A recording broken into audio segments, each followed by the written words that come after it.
수키는 관 앞에서 토끼라고 불렀거든요. 세상은 오장미가 죽었다고 믿는데요. 수키는 딱 반대로 확신했습니다. 신분증도 오장미, 핸드폰 위치도 오장미, 쓰러진 곳도 오장미 쪽으로 찍혔거든요. 그래서 다들 장미 사망으로 굳혔죠.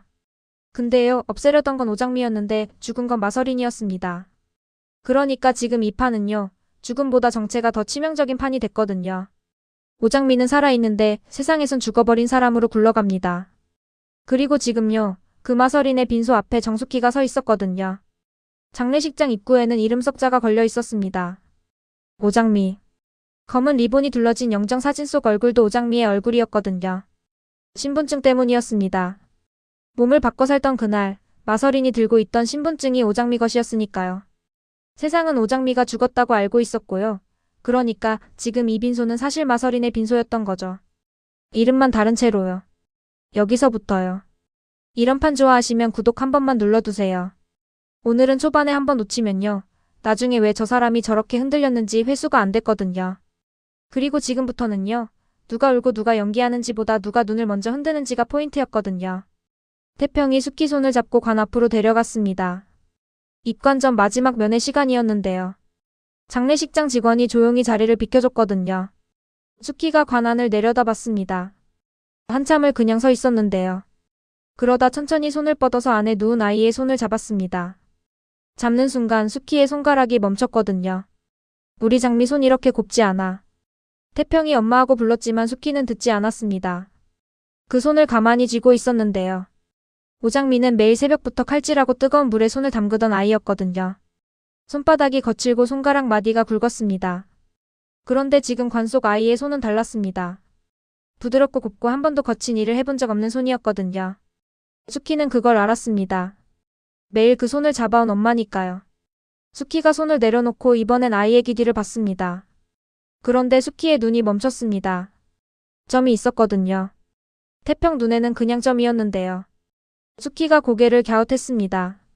손가락으로 그 점 위를 아주 살짝 건드렸거든요. 그러더니 작게 고개를 흔들었습니다. 우리 장미기 뒤에 점 없어. 태평이 엄마 있잖아. 거기 하고 봤는데요.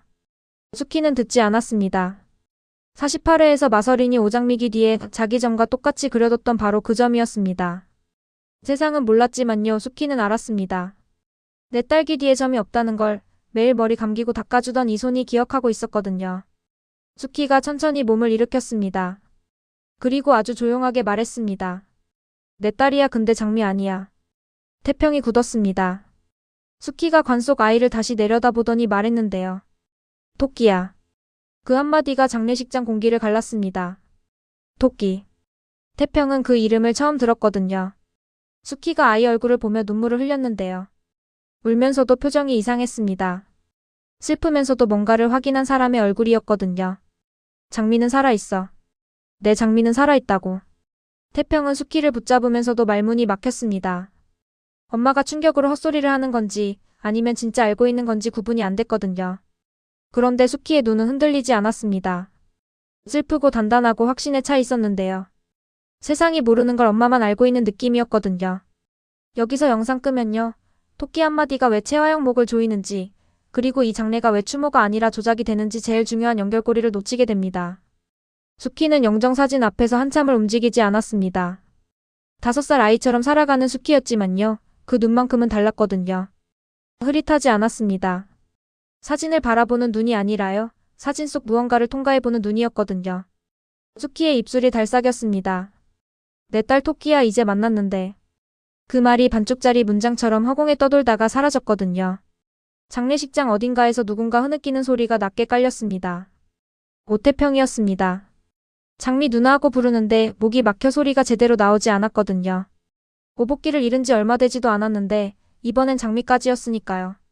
태평은 주저앉고 싶었지만요. 수키 앞에서 무너질 수가 없었습니다. 이를 악물고 수키 어깨 옆에 섰거든요. 그런데요. 수키가 갑자기 멈췄습니다. 장례식장 입구 쪽에서 구두 소리가 들렸습니다. 또각또각 규칙적이고 차가운 소리였거든요. 사람들이 조용히 갈라졌습니다. 들어오는 사람은 채화영이었습니다. 검은 드레스에 짧은 베일, 손에는 흰 장갑까지 끼고 있었고요. 표정은 깊은 슬픔을 연기하고 있었는데요. 눈만은 달랐습니다. 요모조모 상황을 살피는 눈이었거든요. 누가 울고 누가 안 울고 누가 영정을 오래 보는지 누가 휴대폰을 쥐고 있는지까지 후는 눈. 살아있는 자의 눈이었습니다. 채화영이 영정 앞에 섰습니다. 화나를 하고 묵념하는 척 고개를 숙였거든요. 그 모습을 수키가 바라봤습니다. 수키의 눈빛이 이상하게 변했어요. 흐릿하던 눈이 갑자기 또렷해졌습니다. 무언가가 수키의 안쪽 깊은 곳을 건드린 것처럼요. 수키 몸이 미세하게 떨렸거든요. 채화영이 고개를 들었습니다. 그 순간 수키와 눈이 마주쳤습니다. 채화영의 입가에 미소가 번지려다 멈췄거든요. 수키의 눈이 달랐습니다. 알아보는 눈이었습니다. 뭔가를 알아보는 것 같은 눈이었거든요. 채화영이 아주 짧게 불안하게 눈을 내리깔았다가 다시 올렸습니다. 그 찰나가요. 진짜로 짧은데요. 짧아서 더 무섭습니다. 연기는 길게 해야 통하거든요. 근데 지금 채화영은 연기를 할 틈이 없었습니다. 본능이 먼저 튀어버렸으니까요. 이 장면에서 사람 무너집니다. 진짜로요. 수키가 걸어왔습니다. 태평이 엄마.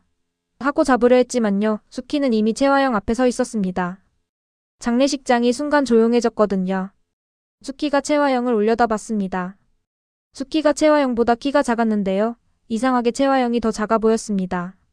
사람은요, 제가 들키는 순간 작아지잖아요. 수키의 입이 열렸습니다. 당신이 죽였지? 채화영의 얼굴이 굳었습니다. 태평이 얼어붙었고요. 주변 사람들이 숨을 멈췄습니다. 채화영은 잠깐 당황했지만 빠르게 표정을 수습했거든요. 장미 어머님 지금 많이 힘드시죠? 저도 마음이 너무 아파서. 근데 수키가 채화영의 말을 끊었습니다. 잘라낸 것처럼 끊었거든요. 당신이 내 딸들 건드렸어. 여기요. 딸이 아니라 딸들이거든요. 이 단어 하나에 채화영 눈이 파르르 떨렸습니다. 왜냐면요. 이 단어는 우연히 나오는 말이 아니거든요. 수키가 논리적으로 설명을 못해도요. 본능은 2명이라는 숫자를 잡고 있었다는 뜻이죠. 그래서 채화영이 흔들립니다. 그 흔들림이 딱 보이는 순간이었습니다. 혹시 수키가 어디까지 아는 거야? 이 질문이 채화영 머리에서 터지는 순간이었거든요. 채화영은 웃으려 했습니다. 안정하셔야 같은 말을 꺼내려 했죠. 근데 입꼬리가 굳었습니다. 사람들 눈이 조금씩 달라지기 시작했거든요. 저 여자가 지금 뭘 아는 거 아니야? 그 시선이 퍼지는 순간요. 장례식장은 더 이상 채화영의 무대가 아니었습니다. 수키가 마지막으로 한마디를 더 던졌습니다. 너는 내 아이를 데리고 갔어. 다른 아이는 죽이려 했어. 슬픔의 공기가 범죄의 공기로 바뀌는 순간이었거든요. 그때부터 사람들은 영정을 추모가 아니라 증거처럼 보기 시작합니다. 이름이 맞는지 얼굴이 맞는지 왜 하필 오늘 이 타이밍인지 지금 이빈소 자체가 가짜일 수도 있는 거야. 여기까지 생각이 튀는 순간이었거든요. 수키가 채화영의 손목을 잡았습니다. 꽤 세게 잡았거든요. 빨리 돌아와. 내 딸 토끼야 빨리 돌아와. 그 말은 채화영에게 한 말이 아니었습니다. 사진을 향해 한 말이었거든요. 그러면서 눈물이 흘렀습니다. 그 눈물이 수키 얼굴에서 흘러내리는 동안요. 채화영은 한 발 뒤로 물러섰습니다. 이 여자가 무섭다는 생각이 아주 잠깐 채화영 머릿속을 스쳤겠죠. 이유는 하나예요. 수키는 증거를 들고 때리는 사람이 아니라요. 존재 자체로 흔드는 사람이거든요. 엄마의 확신은 거짓말이 없잖아요. 그리고요. 장례식장 입구 쪽 그림자 안에서 그 모든 장면을 지켜보는 사람이 있었습니다. 오장미였습니다. 마서린의 옷을 입고요. 마서린의 얼굴로요. 마서린의 자리에 서서 오장미는 수키를 봤습니다. 수키가 영정 앞에서 이 아이 내 딸 아니야 라고 했을 때요. 오장미의 가슴이 내려앉았거든요. 엄마가 알고 있었습니다. 수키의 심장은 틀리지 않았습니다. 오장미는 뛰어가고 싶었습니다. 엄마 나 여기 있어라고 소리치고 싶었거든요. 한 발도 움직이지 못하면서 그 마음이 발끝까지 차올랐습니다. 움직이면 안 됩니다. 채화영이 보고 있습니다. 오장미는 이를 악물었습니다. 입술이 떨렸고요. 수키의 등을 눈으로만 붙잡았습니다. 그 등이 너무 작았습니다. 너무 약했습니다. 근데요 너무 단단했습니다. 저 등이 오장미를 키운 등이었거든요. 저 등이 반찬 가게를 지키고 장미를 지키고 아무것도 모르면서도 전부를 알고 있는 등이었습니다. 오장미는 그 등을 보면서 속으로만 말했습니다. 엄마 기다려. 내가 끝낼게 했는데요. 그리고 여기서부터요. 장례식은 끝나는 게 아니라 다음 장면으로 밀려갑니다. 해가 기울 무렵이거든요. 사람들이 아직도 장미가 죽었다고 믿는 그 시간에요. 수키는 아무도 예상 못한 목적지를 찍습니다. 왜 하필 거기였을까요? 수키가 장례식장에서 나온 건 해가 기울 무렵이었습니다. 태평이 부축하려 해도 수키는 혼자 걸었고요. 주차장을 지나 바깥 공기를 맞더니 수키가 걸음을 멈췄습니다. 그러고는 태평을 올려다봤습니다. 마회장 집에 가야 해. 태평이 눈이 커졌습니다. 엄마 거기가 어딘데? 갑자기 왜? 수키가 다시 말했습니다. 마동석이 살았을 때 살았던 집. 거기 어른한테 가야 해. 태평의 입이 벌어졌습니다. 수키는 사고로 기억 대부분을 잃었거든요. 마동석이라는 이름은 수키가 입 밖에 낸 적이 없었습니다. 근데 지금요, 마동석이라는 이름이 수키 입에서 나왔습니다. 이건 단순한 말실수가 아니죠. 수키 안에서 뭔가가 돌아오기 시작했다는 신호였거든요. 아주 조금씩 그런데 확실하게요. 태평은 수키의 눈을 봤습니다. 평소 수키의 눈과 달랐습니다. 흐릿하지 않았습니다. 무언가가 돌아오고 있었습니다. 태평은 수키의 손을 꽉 잡았습니다. 알았어 엄마. 같이 가자. 마대창 회장의 저택은 한강을 내려다보는 위치에 있었습니다. 이 집에 초대받지 않은 채로 들어온 사람은 살아서 나간 경우가 드물다고 할 정도로요. 마대창은 자신의 영역을 철저하게 지키는 인물이었거든요.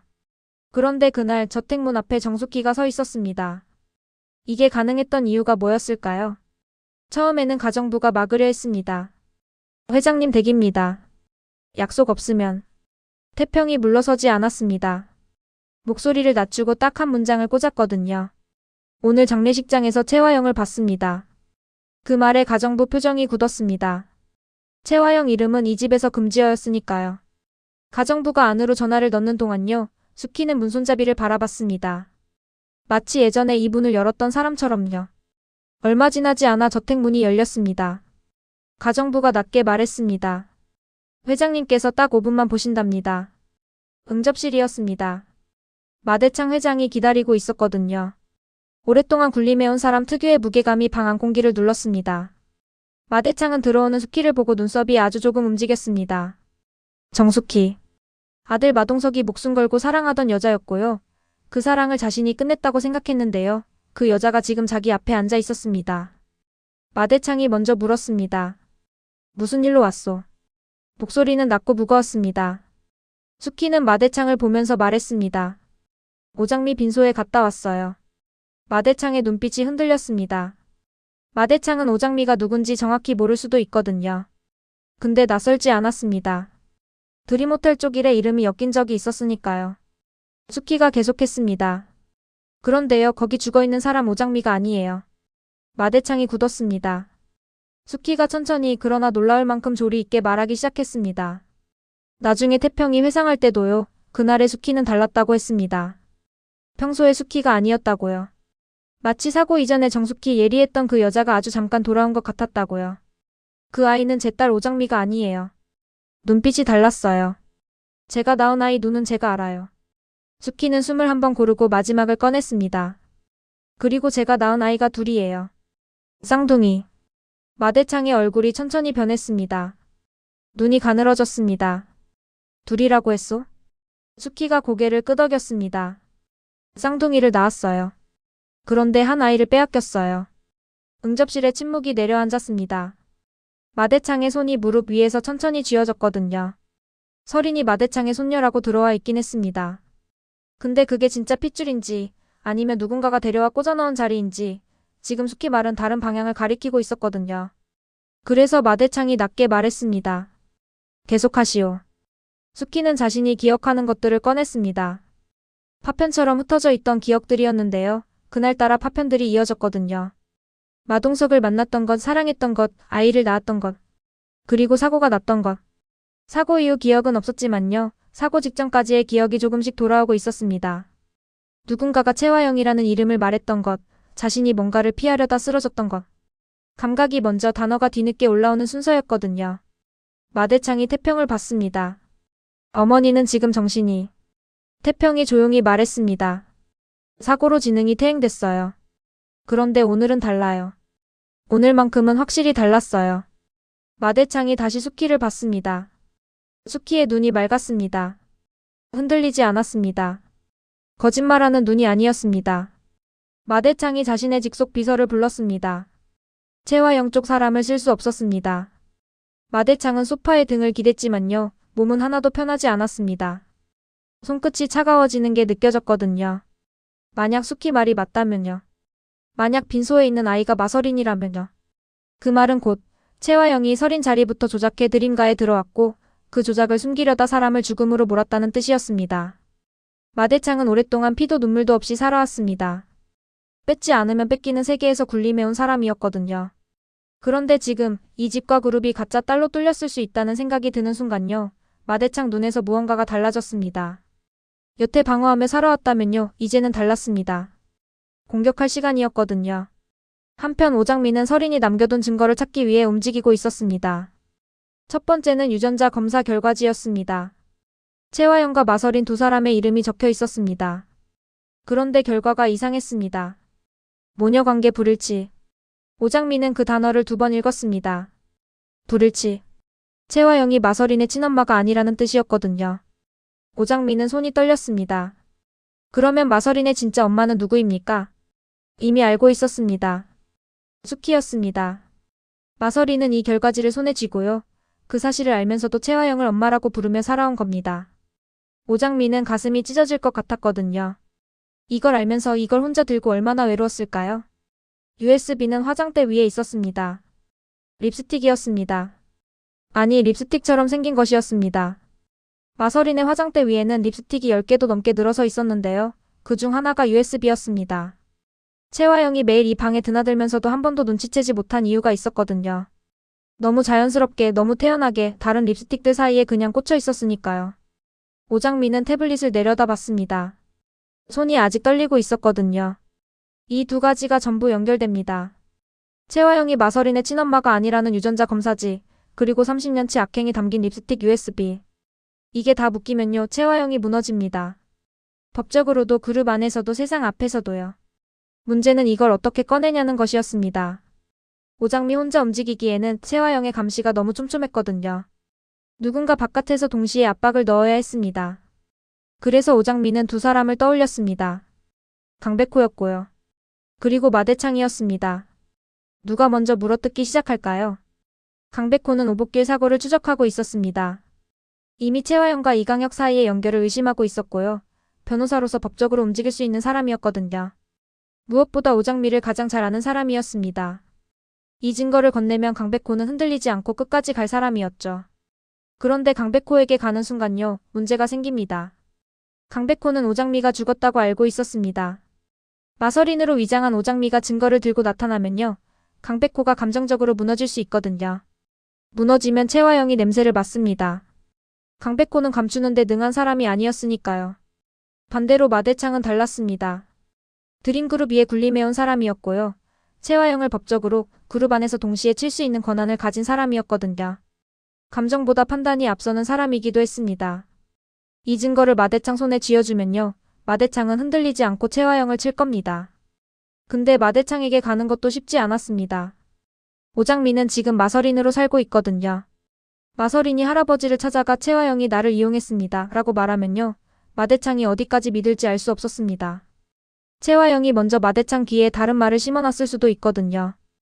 오장미는 한참을 생각했습니다. 립스틱 USB를 손에 쥐고 유전자 검사지를 다시 봤습니다. 그리고 결론을 냈습니다. 둘 다였습니다. 마대창에게는 유전자 검사지를 먼저 보냅니다. 말보다 종이가 먼저였거든요. 마대창은 숫자와 서류를 믿는 사람이었습니다. 검사지 한 장이면 마대창이 움직입니다. 그리고 강백호에게는 USB를 건넵니다. 법적으로 쓸 수 있는 증거는 강백호가 더 잘 압니다. 30년치 음성이 담긴 이 파일을 강백호 손에 쥐어주면요, 채화영은 법 앞에서도 빠져나갈 구멍이 없어지거든요.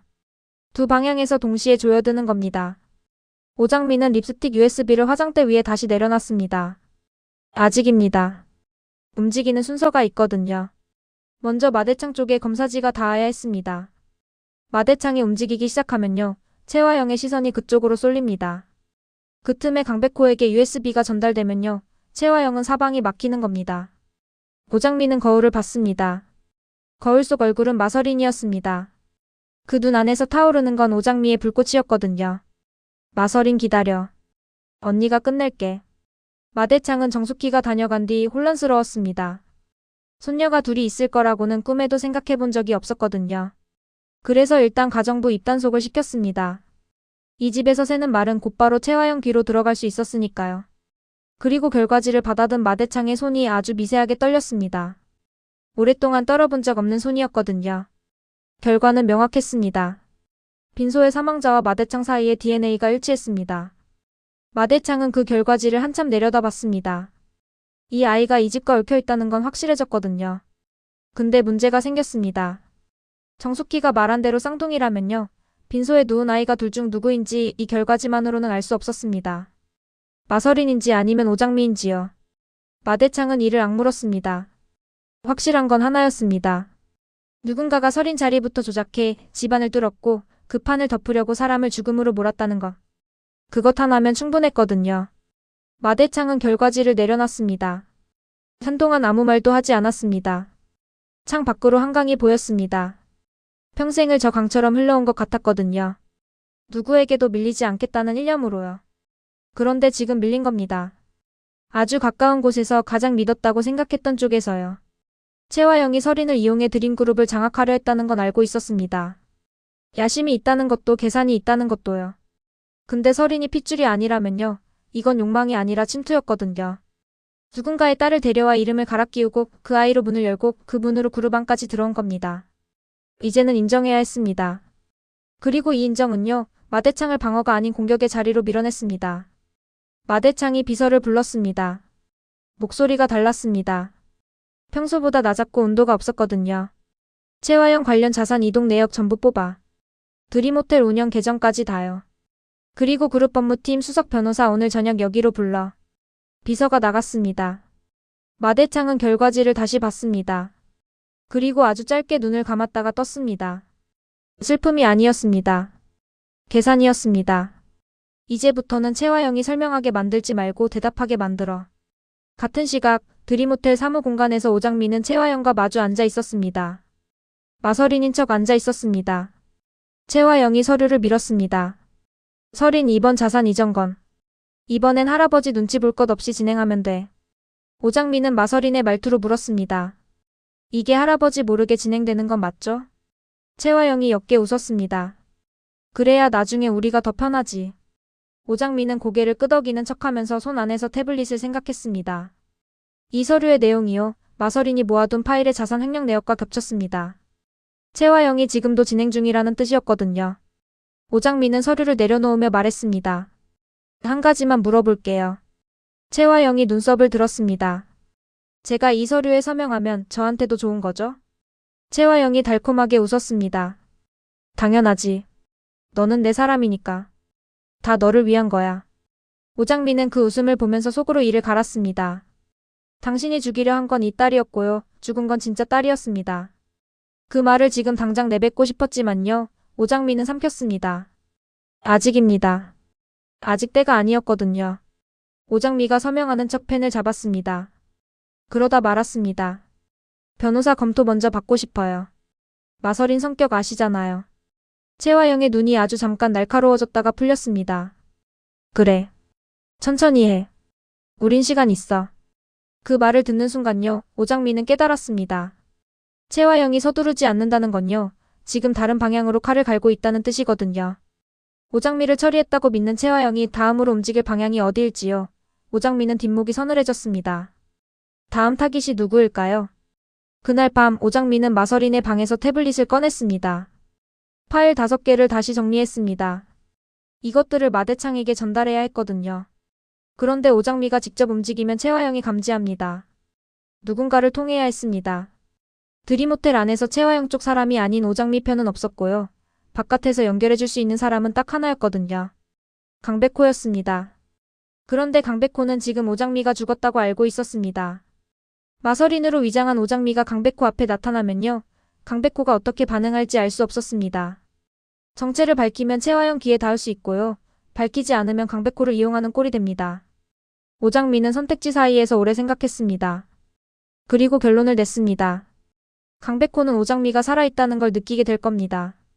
말하지 않아도요. 왜냐면 강백호는 오장미를 누구보다 잘 알고 있으니까요.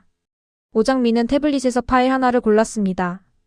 오복길 사고 당일 이강혁과 채화영의 통화 기록 캡처였습니다. 이걸 강백호에게 닿게 하면요. 강백호는 움직일 겁니다. 변호사로서 움직이고 추적자로서 움직일 겁니다. 그리고 그 움직임이 마대창 쪽과 만나는 순간요. 최화영은 사방이 막히는 상황이 됩니다. 오장미는 손가락으로 파일을 길게 눌렀습니다. 전송 방법을 생각했습니다. 직접 전송하면 흔적이 남습니다. 우회해야 했거든요. 장례식장에서 봤던 태평이 떠올랐습니다. 오태평. 강백호의 동창이고 친구였습니다. 직접 접촉하기 어려운 강백호보다요. 태평을 통해 파일이 전달되면 흔적이 끊깁니다. 최화영이 역추적하기도 어렵고요. 오장미는 마서린의 핸드폰으로 번호를 찾았습니다. 태평의 번호는 없었습니다. 당연했습니다. 마서린과 태평은 접점이 없는 사람들이었으니까요. 오장미는 잠깐 생각했습니다. 그러다 다른 방법을 골랐습니다. 마서린의 방에서 나가 드림호텔 로비를 지나는 척하면서요. 반찬가게 쪽 근처 CCTV 사각지대에 봉투 하나를 놓아두는 방법이었습니다. 태평이 가게를 지키고 있을 테니까요. 봉투 안에는 캡처 파일과 함께 메모 한 장이 들어갔습니다. 메모는 딱 한 줄이었습니다. 토끼는 사진이 아니야. 살아있어. 같은 시각 마대창은 법무팀 수석 변호사와 마주 앉아 있었습니다. 책상 위에는 DNA 감식 결과지가 놓여 있었습니다. 법무팀 변호사의 얼굴이 굳었습니다. 회장님, 이게 사실이라면 형사 고소 사안입니다. 살인 교사까지 연결될 수 있어요. 마대창이 고개를 끄덕였습니다. 그러니까 준비하라는 거요. 최화영 드림호텔 계정 전부, 자산 이전 내역 전부. 그리고 오붓길이라는 사람 사고 관련 기록도 같이 뽑아요. 변호사가 조심스럽게 물었습니다. 사전에 최화영 대표께 알리실 건가요? 마대창이 짧게 웃었습니다. 웃음이 아니었습니다. 알릴 거면 불렀겠어요? 그날 밤 강백호는 사무실에 혼자 앉아 있었습니다. 책상 위에는 자료들이 쌓여 있었습니다. 오복길 사고 당일 CCTV 분석본, 최화영과 강남봉의 연락 기록 추적본, 이강혁이 그날 근처에 있었다는 동선 자료였습니다. 강백호는 자료 하나하나를 다시 봤습니다. 슬픔이 분노로 바뀐 사람이 가장 무서운 법이라는 걸요. 강백호는 지금 몸으로 알고 있었거든요. 그때 핸드폰에 메시지가 들어왔습니다. 태평에게서였습니다. 백호야, 반찬가게 근처에서 이상한 봉투 발견했어. 중요한 것 같아. 내 이름 적혀 있어. 강백호가 고개를 들었습니다. 봉투에 자기 이름이라고요. 태평이 덧붙였습니다. 보낸 사람은 모른다고요. 강백호가 잠깐 멈췄다가 말했습니다. 사진 찍어서 보내. 태평이 봉투 안 파일 캡처를 보내왔습니다. 강백호의 손이 굳었습니다. 오복길 사고 당일 이강혁과 최화영 사이의 통화 기록이었습니다. 타임스탬프가 찍혀 있었고요. 강백호가 추적해온 최화영 전화 때문에 강남봉이 움직인 시간과 정확히 겹쳤습니다. 이게 우연이 아닙니다. 누군가 이걸 알고요. 강백호에게 보낸 겁니다. 자기가 직접 나서지 못하는 누군가가요. 강백호가 자료를 보면서 이상한 기분이 들었습니다. 이 자료를 보낸 사람이 누군지 모르지만요. 이 사람이 오장미와 비슷한 냄새가 났습니다. 오장미가 뭔가를 추적할 때요. 혼자 다 하려 하지 않고 주변 사람을 통해 연결하는 방식을 썼거든요. 이게 딱 그 방식이었습니다. 강백호는 핸드폰을 내려놓다가 다시 들었습니다. 손이 떨렸습니다. 그리고 아주 조용히 혼자 중얼거렸습니다. 장미야, 너야? 대답은 없었습니다. 그러나 강백호는 자료를 다시 손에 쥐었습니다. 대답이 필요 없었습니다. 이 자료가 대답이었거든요. 살아있다는 신호가 이 자료였습니다. 강백호는 자리에서 일어났습니다. 이제 어디로 가야 할지 알았습니다. 최화영을 정면으로 칠 수 있는 사람, 법적 권한과 그룹 내 권력을 동시에 가진 사람. 마대창이었습니다. 마서린을 대신 죽인 최화영, 그 최화영을 향해 이제 마대창과 오장미가 같은 방향으로 칼을 겨누기 시작했거든요. 강백호는 오장미가 살아있다는 걸 직감하고 움직이기 시작했습니다. 다음 회에서 이 세 사람이 어디서 어떻게 만나게 될지요. 최화영은 이 포위망을 눈치챌 수 있을지요. 아직 궁금한 게 너무 많이 남아있거든요. 구독과 좋아요 눌러두시면 다음 이야기 놓치지 않고 이어가실 수 있거든요. 다음 회차는 최화영이 설명이 아니라 진짜로 대답해야 하는 판이 열립니다 했는데요. 그리고 댓글로 하나만 남겨주세요. 회장이 먼저 칠까요? 백호가 먼저 터뜨릴까요? 아니면 화영이 먼저 막을까요?